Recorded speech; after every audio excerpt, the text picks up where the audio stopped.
We are live here with another IT Leadership Lab live stream. Just making sure I got my chat and everything set up. So welcome in.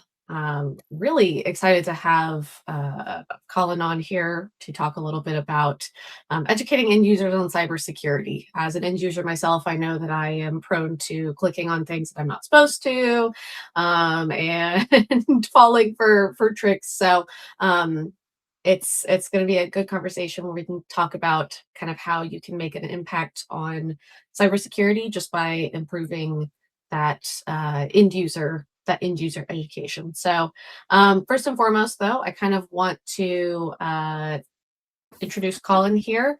Collin works at NinjaOne, and then kind of wanted to see if you would talk a little bit about your journey in cybersecurity and IT and things like that, and what you do at Ninja. Absolutely. So started back personally interested in computers as far as I can remember, but took a kind of a long way around to get to it. Joined the Air Force back in 2014, did 6 years with vehicle maintenance, getting covered in oil. Found out I didn't like that.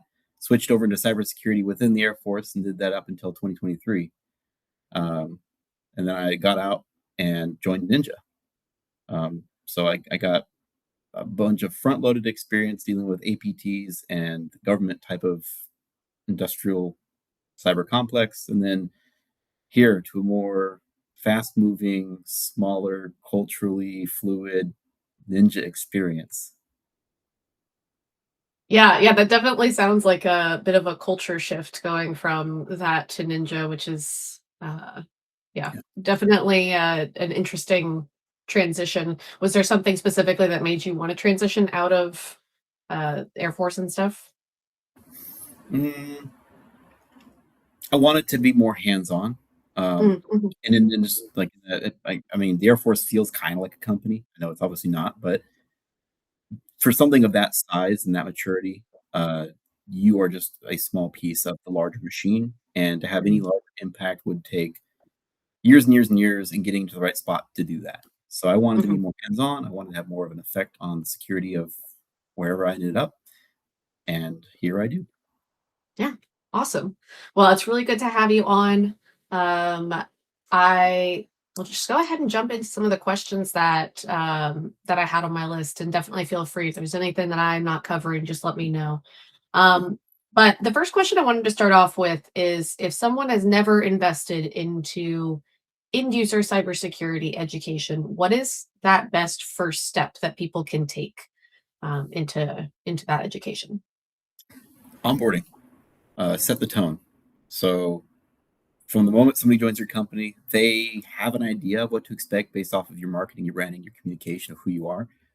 But that's your opportunity to indoctrinate right there. You say, hey, this is how we do business. This is what our tolerances are. These are the things we care about. And whatever you put in your onboarding presentation is going to set that tone. If you're emphasizing we want to make sales and we want to drive innovation and we want to care about our fellow people, that's what they're going to learn. But if you say we care about security too, they'll take that in as well.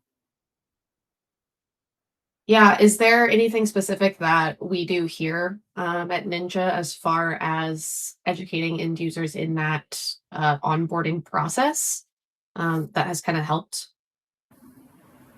Yeah, so there's a briefing performed by IT during the onboarding process where they will go over general practices. Don't go pick up a USB stick in the parking lot and plug it into your machines. Don't leave your computers laying around for someone to steal.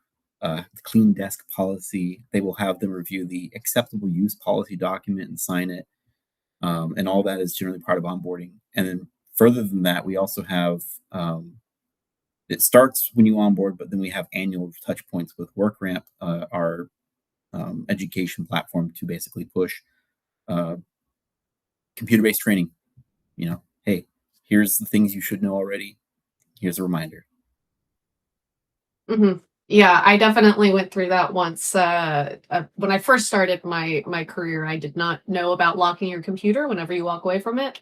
Walked away from it. The head of IT sent me an email from my own email address and let me know to start locking my computer. And I was like, okay, yep, I will definitely do that. So Yeah, I it was a learning experience and something that if I'm ever in the office again, is something I try to do.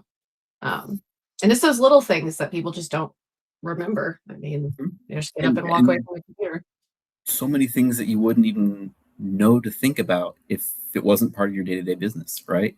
How many Mhm, people work from home and decide that I want to go work at Starbucks today, and then they connect to a public Wi-Fi? Do they understand how potentially dangerous a public Wi-Fi is?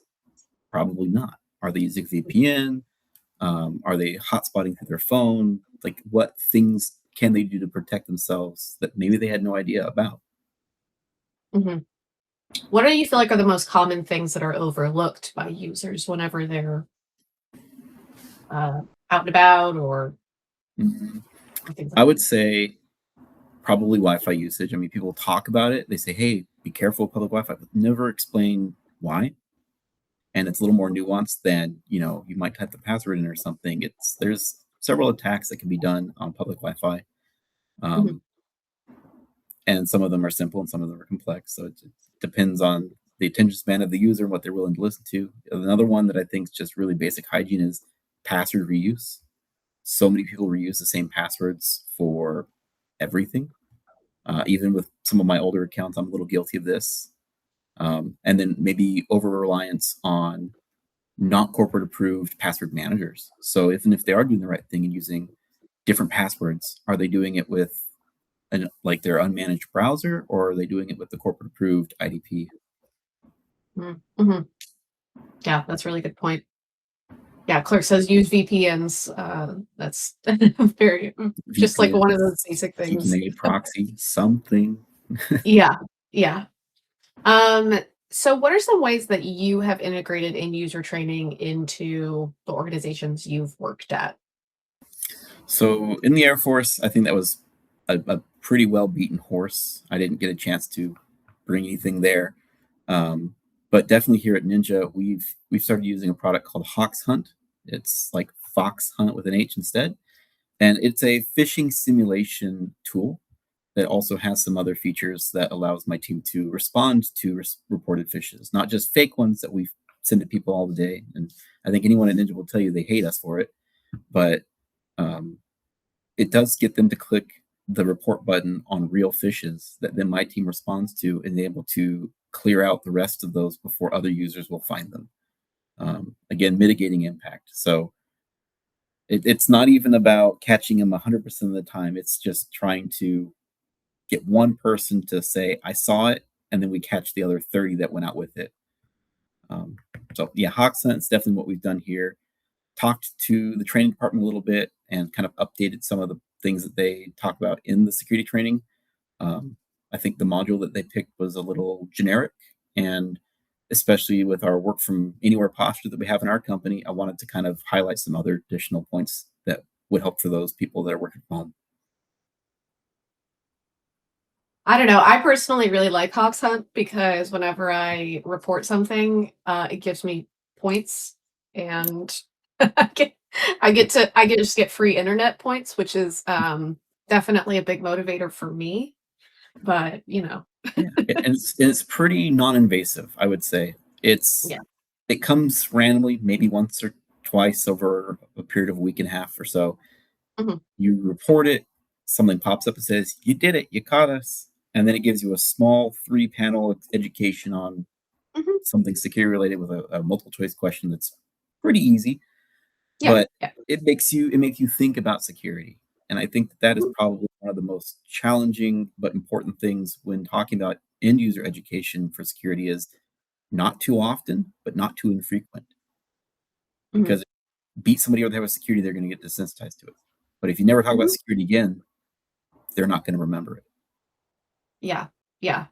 No, I think it's great, and honestly, there have been instances where I have, like, opened an email and been like, "Oh, this is" I was like, "Oh, this is for sure gonna be a, like, test," and then it was actually a real phishing scam, so, um, I find it to be super helpful and something that I would recommend people look into, at least from my end as someone that is, uh, an end user that should be more aware of any kind of cybersecurity issues.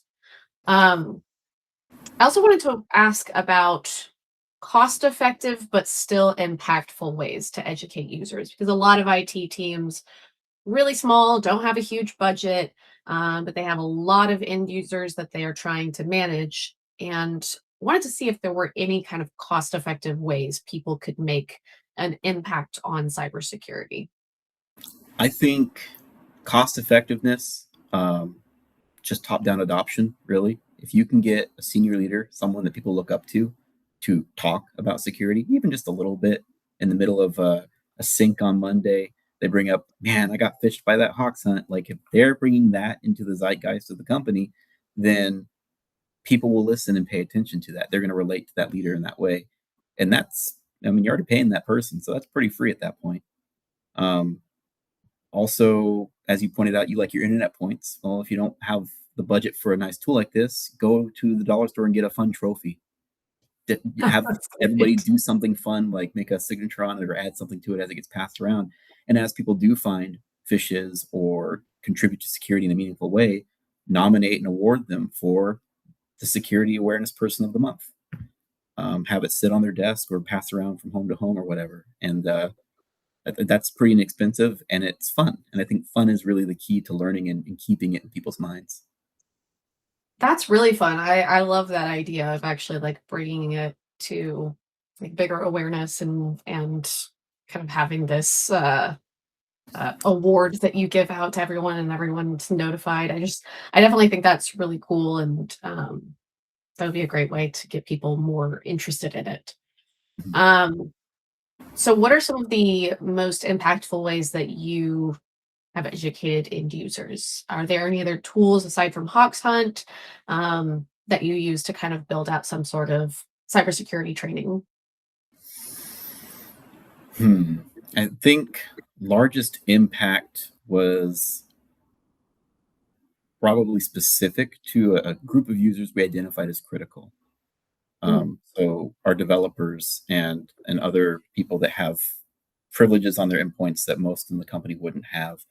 Um, they get some additional training on ways that they can be targeted that are just beyond your stereotypical, hey, don't get fished. Like, someone will craft something for you. They will find out about your life. They will go onto your LinkedIn. They'll look at where you went to high school. They will lie their butts off to try to get to you.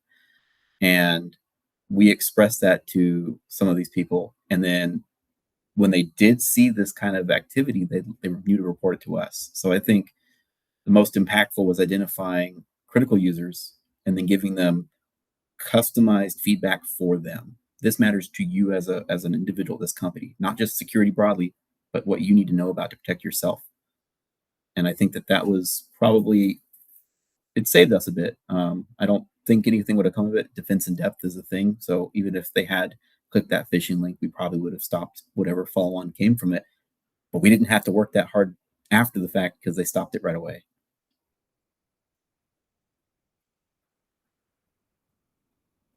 Oh, you're muted. I'm sorry. Sorry. It's a lot easier to take care of that before, it actually progresses and you have to remediate stuff and you have to double check and make sure nothing was actually impacted. So, um, I also like what Kay said. It's also more that end users won't listen to ways that are too complicated. They think will not happen to us. I It's think we all fall prey to that. Is well, that yeah, couldn't happen to me. It's not. Yeah. yeah, yeah. It's hard to imagine the lengths some people would go to pwn you. But I mean, Yeah. even back in the old school days in the 80s of phone freakers, you had kids jumping over barbed wire fences and dumpster diving at phone companies to get tech manuals. It's always been about doing whatever it takes to get what you want. Hmm. Yeah. And you mentioned earlier that you try not to make it kind of overwhelming. So, how do Right. you handle cybersecurity training and make sure that what you're doing is not overwhelming end users with kind of an inundation of information? So, Focusing on what they're most likely to see. I don't need to give them every single edge case because I mean, even I can't keep all those straight in my head. So focusing on what's going to cause the biggest coverage of knowledge for what they need to know. Phishing links. Cool. How do I identify a bad phishing link? Well, who sent it to you? Who really sent it to you? Show the user how to identify where it really truly came from. And then what does this link actually go to? Show them how to mouse over it and see if that lines up. And oftentimes these infrastructures don't make sense. They're separate from each other. You'll see something coming from something that pretends to be Intune or Zendesk going to something over for Intuit Runbooks. And you're like, well, why are these two companies even in my same email? Like, that's weird. And yeah, that'll look weird and it'll immediately flag the person that it's off. I don't need to explain to them how to read headers. That's it. So keeping it simple to the most effective impact and not over explaining it. Show them once with clear pictures, minimum paragraph of clean language. It's not a dissertation, so just make it simple. Mhm.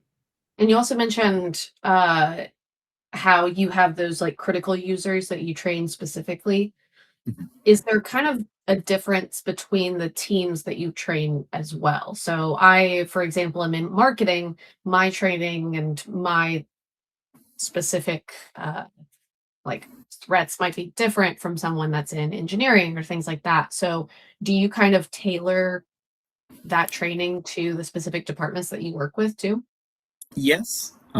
So for say marketing, sales, people with lower permissions on their computers, you're still a valuable vector, right? You are a trusted person in the company. I mean, you reached out to me in security.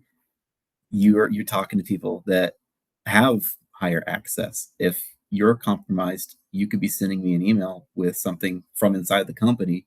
I might click on it because I trust you, and then they have my access. So you're valuable in that way, and that's the kind of control or security mindset I bring to people who have lower access themselves is let them know that you are still valuable because of the relationship you have. And then when I bring it over to a developer, you're importing libraries from wherever. So you as a developer need to be mindful about what you're pulling from, use approved repositories, and take care within the work that you're doing that is powerful to not hurt what you're doing or infect yourself. Um, so like, yeah, it depends on your job, what kind of things you can do to really shoot yourself in the foot. And so I just kind of focus on those. Yeah. So is there a specific moment in your career where you saw the impact that end user training made? Because, it's great to have this ongoing discussion, but sometime like, was there a moment where you were like, oh, it's really good we educated them because this could have been a disaster? Yeah. Um, yeah. And thankfully it's not, even if it had been a disaster, it would not have been as bad of a disaster as it sounds. It was a red team exercise we recently had. Um, and it was with several environments. This engagement was wide open. So they were ultimately trying to attack us in our FedRAMP access areas. Um, but they were targeting anything from basic production up to that. And some users had a phishing email pointed at them. They saw it. They weren't sure what it was. It was very well crafted. One of them did click it, but then when MFA came through, they noticed, oh, this is weird because it's saying that I'm registering a new device. This is not a new device. And then they immediately escalated it to security. So had they not understood, they might have just brushed it off like, what a weird error. Let me just click yes here. But the regular user education we have provided let them know not only that this is weird, but a clear escalation path. They knew who to tell. Mhm. And I think that's just as important as knowing what to tell about. Yeah. Do you have like documentation on that kind of stuff where you have a clear escalation path?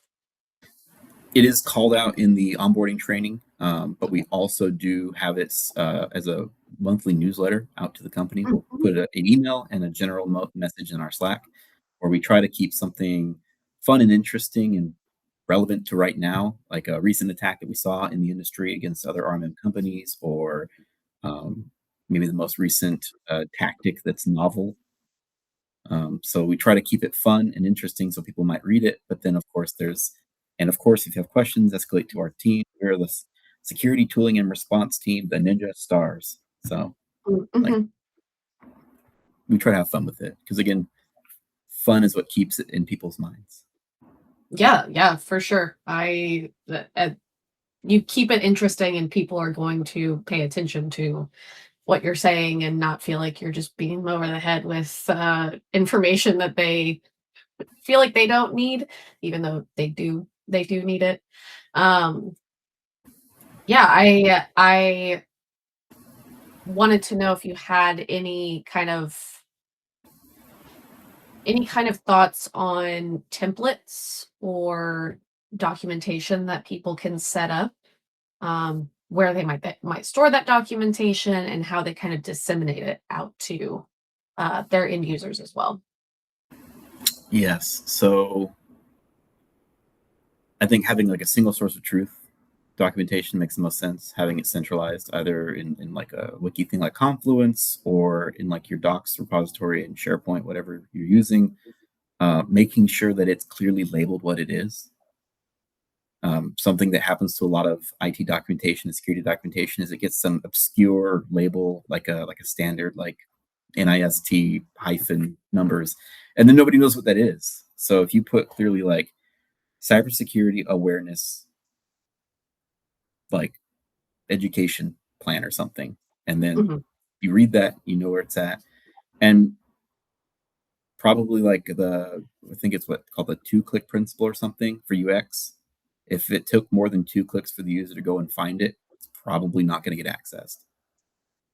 So if you really care about security, if you really care about the visibility of those things, it shouldn't be buried in the back end of some data library you have. It needs to be right there next to like, how am I getting paid this week? Somebody cares about that. Right next to it, security best practices. Make it there with their money or something so they'll see it and care. That's that's a good point. It seems like one of the biggest things is just making it fun and interesting, and also like easy to access for users, Yeah. so that it's a little bit more approachable.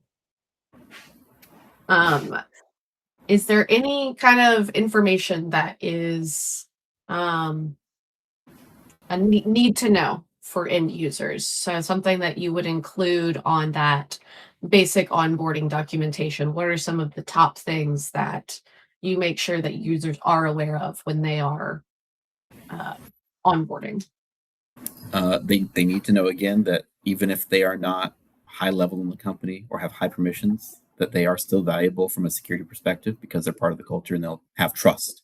And that trust is innately what can be abused because social engineering is never going to be solved by computers. We can do all sorts of other things until we're blue in the face, but as long as there's a human trust that can bypass the system, social engineering wins. So understanding that, and then just basic hygiene: update your machines, update your antivirus. Don't leave it on for 12 weeks straight and never rebooting once, and now you're in some sort of a 0-day exposure moment that you didn't realize because you don't keep track of all the updates that are being pushed out. Um, and if IT won't enforce that, then you need to be educated on how to do that for yourself. So know Mhm. that you matter, and know that you need to keep your stuff clean. That's the bare minimum I would push on anyone. Okay. Yeah. I I can't say I haven't been guilty of not rebooting my computer enough. Was having an issue with Microsoft Word recently, and someone from IT said, "Oh, I can like help if you want to submit a ticket." And I'm like, honestly, I probably just need to restart my computer. Like that is probably the bare minimum of what I need to do. So, and it's one of those things that just, especially if you have a laptop, it's really easy. You just shut it and you're done. So uh, I I fall I fall prey to that line of thinking too. Yeah. Um, well, I don't have any additional questions, but I wanted to know if you had any other kind of tips, or if you wanted to share anything else that uh, people might be able to use as a resource. Hmm. End user education. I mean, I think we focus mostly on users who are not proactively interested in security. They Mhm. just have to deal with it as a byproduct of where they work. But I would Sure. say that if you are interested in security and you want to learn more on your own, there are so many free and available resources out there, especially around the holidays. Um, the one that comes to mind is called KringleCon. It's hosted by the SANS Institute. They have a nice visual capture the flag event. And for people who don't know, a capture the flag event is basically where you solve security or hacker puzzles to get a string of characters. Usually it'll say flag and then be some random stuff so that you can't cheat and you can't make it up yourself. Um, but basically, it's an educational hacker event where they will teach you basic computer concepts, basic IT concepts, and then the more you learn at this event, it builds up until it becomes quite complex. But it is designed from an educational perspective, and it is an online event. So no matter where you are in the world, you can go and do it and get something out of it. Mhm. And it's defensive focused as well. So I know that Mm. there's a lot of people who think, oh, I couldn't be a hacker and break into stuff, but anyone can defend something. You all have a computer if you're here, I'm sure. So um, uh, Um, I'm seeing a are comment you from answering John's question? John. Yeah. Information radiators. Yes. If you can put some interesting, fun, and short and simple message, um, probably over the urinals in the bathroom, next to the elevator, because people have to wait for the elevator to come up and down, by the coffee machine, wherever people are going to kind of congregate and their eyes are going to wander for a moment.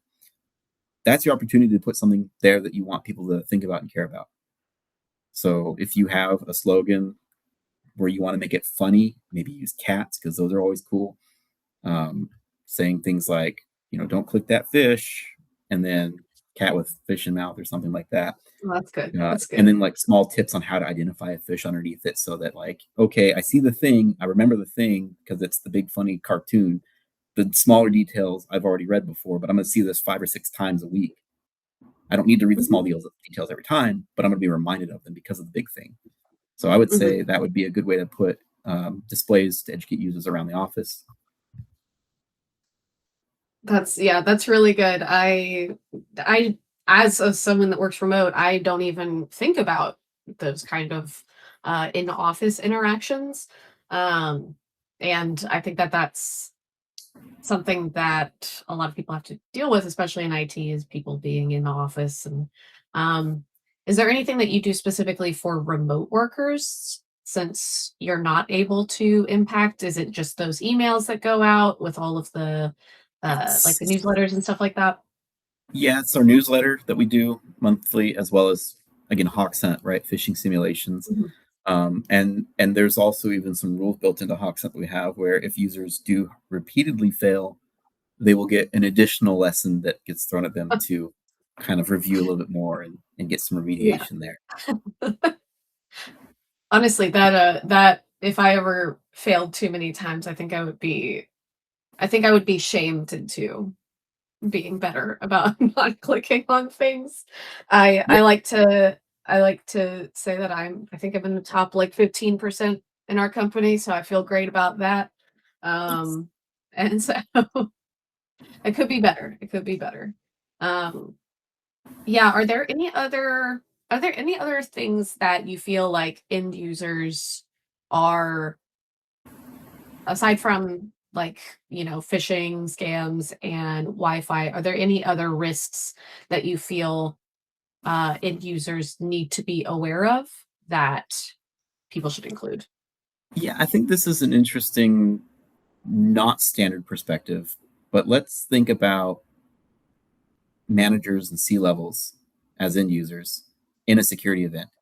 If they don't know what to expect, if they've not been doing tabletops, if they haven't tried their workbooks or run books yet to kind of see how they should respond in those moments, panic might take over and they might use their authority and responsibility to act more rashly than they should, maybe.